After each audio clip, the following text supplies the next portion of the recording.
অনেকে দেখবেন আল্লাহ নামে জিকির করে।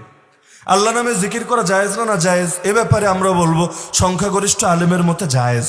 ওয়াজকুর ইসমা রাব্বিক, সূরা মুজাম্মিলের এই আয়াতের আলোকে তুমি তোমার রবের নামের জিকির করো। রবের জিকির না, রবের নামের জিকির করো।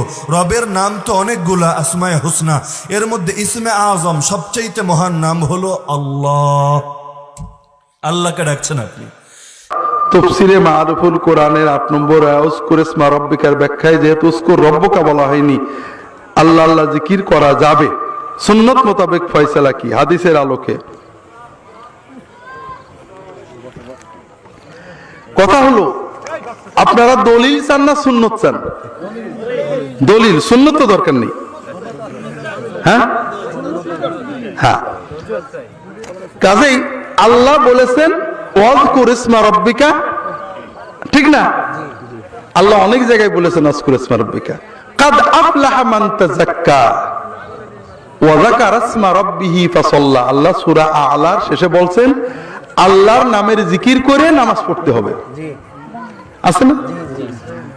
আল্লাহর জিকির বলেননি, আল্লাহর নামের। আল্লাহর নাম কি? আল্লাহ। তাহলে আমরা যখন নামাজ পড়বো বল আল্লাহ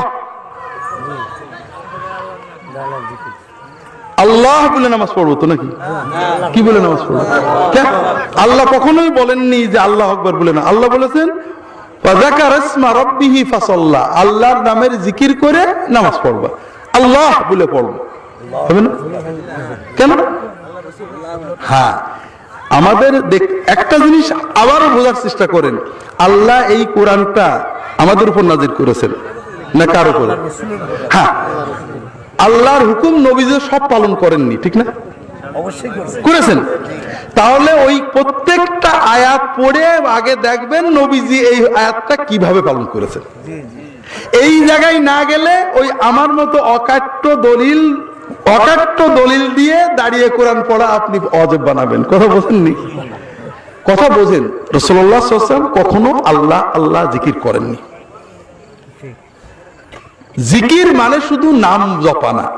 আমি যদি বলি বঙ্গবন্ধু বঙ্গবন্ধু বঙ্গবন্ধু, এটা জিকির না। জাহাঙ্গীর জাহাঙ্গীর জাহাঙ্গীর, এটা জিকির না। বঙ্গবন্ধু জাতির পিতা, বঙ্গবন্ধু মহান নেতা, এইটার নাম হলো জিকির। আল্লাহর নাম নিয়ে ন্যাংটো নাম নেয়ার নাম জিকির না। আল্লাহর নামের সাথে আল্লাহর তাজিম প্রকাশ করার নাম হলো জিকির।